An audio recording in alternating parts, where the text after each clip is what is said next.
Kamu salah orang, Dek. Hari ini, Ray mengajak Tamara berziarah ke makam ayah. Setelah sebelumnya, tadi pagi Aryasta, adik dari Ray, sudah lebih dahulu ke makam ayah mereka ini. Karena hari ini adalah hari lahir ayah Ray.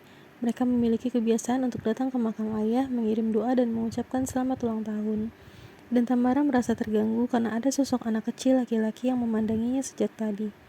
Ia berdiri di samping sebuah nisan tepat di samping makam ayah Ray. Jaraknya begitu dekat, sehingga Tamara dapat melihat wajah ini dari dekat. Tamara sampai merasa risih, karena sosok anak itu tak melepaskan pandangannya sedikit pun dari Tamara. Anak laki-laki itu bertubuh kurus, namun ketampanannya terpancar dari hidungnya yang mancung. Dan anak itu sempat tersenyum pada Tamara serta memperlihatkan lesung di pipinya yang dalam. Juga belahan yang terdapat pada dagunya, sungguh membuat anak itu terlihat sangat tampan. Tapi dapat dipastikan anak itu bukan manusia. Tamara dapat merasakannya. Selesai melakukan ritual ziarahnya di makam ayah Ray, Tamara minta izin pada Ray untuk tetap di sini beberapa saat lagi. Ray pun paham akan maksud Tamara. Ia mengusap kepala Tamara dengan lembut dan mengatakan akan menunggunya di mobil saja. Tamara pun mengucapkan terima kasih atas pengertian Ray. Ia tetap mengusap nisan ayah Ray, sedikit bercerita tentang dirinya, lalu ia mendengar suara yang memanggil. "Mama," ujar suara itu. Tamara menoleh ke arah datangnya suara, dan ia melihat sosok anak kecil tampan itu menatapnya dan memanggilnya Mama.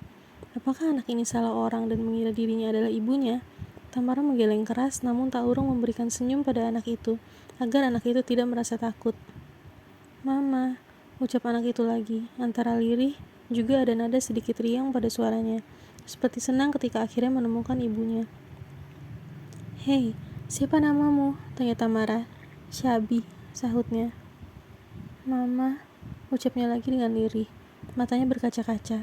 Tamara pun meraih tangan anak itu dan digenggamnya. Ia ingin tahu mengapa anak ini di sini. Namun aneh, dalam penglihatannya hanya cahaya yang sangat terang yang dapat Tamara lihat. Baru sekali hal ini terjadi. Biasanya ia dapat langsung melihat ingatan sosok yang dihadapinya.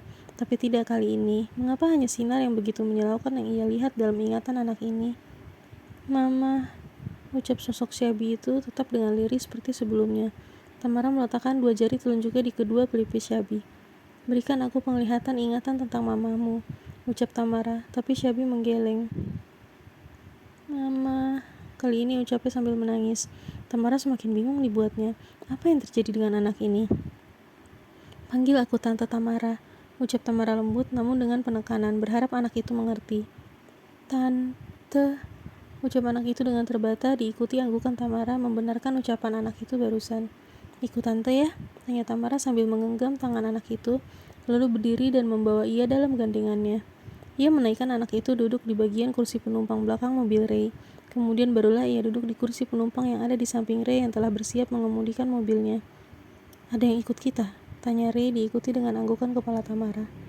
"Anak kecil, dia manggil aku mama, tapi aku nggak bisa lihat ingatannya seperti biasanya. Makanya aku mau coba bawa dia ke kos aja. Mungkin kalau di kos dia bisa kulihat ingatannya," jelas Tamara. Ray pun mengiyakan keinginan Tamara tanpa tahu apa yang direncanakan oleh kekasihnya itu. Sesungguhnya, Tamara ingin meminta bantuan pada Nyai Ambar karena gemas tidak bisa masuk ke dalam ingatan anak itu.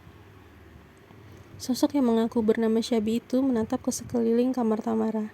"Ini tempat tinggalku, dan aku bukan mama sayang," ucap Tamara dengan lembut pada anak itu. Ia duduk di tepi ranjangnya, sementara Syabi berdiri di hadapannya.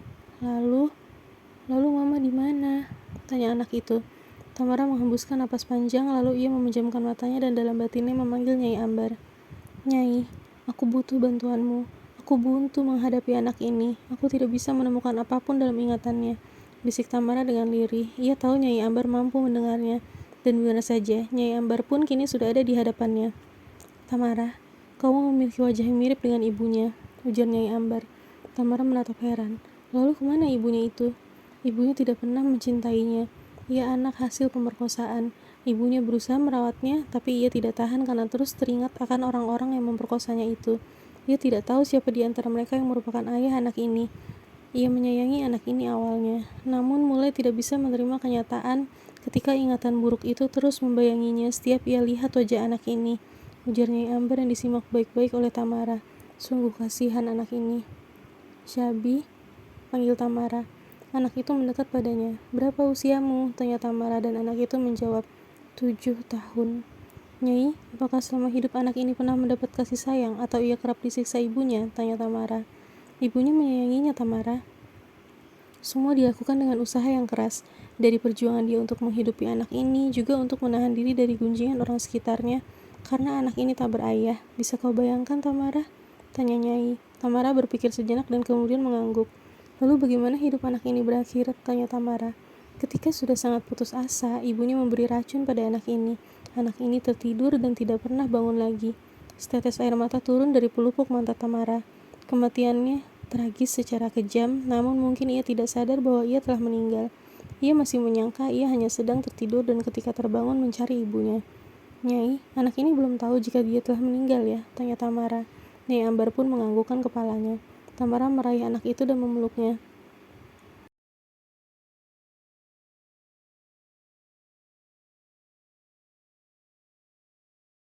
Mama, ucap anak itu lirih masih menangis. Sayang, apa kamu mau pergi ke tempat yang indah dan menunggu mama di sana?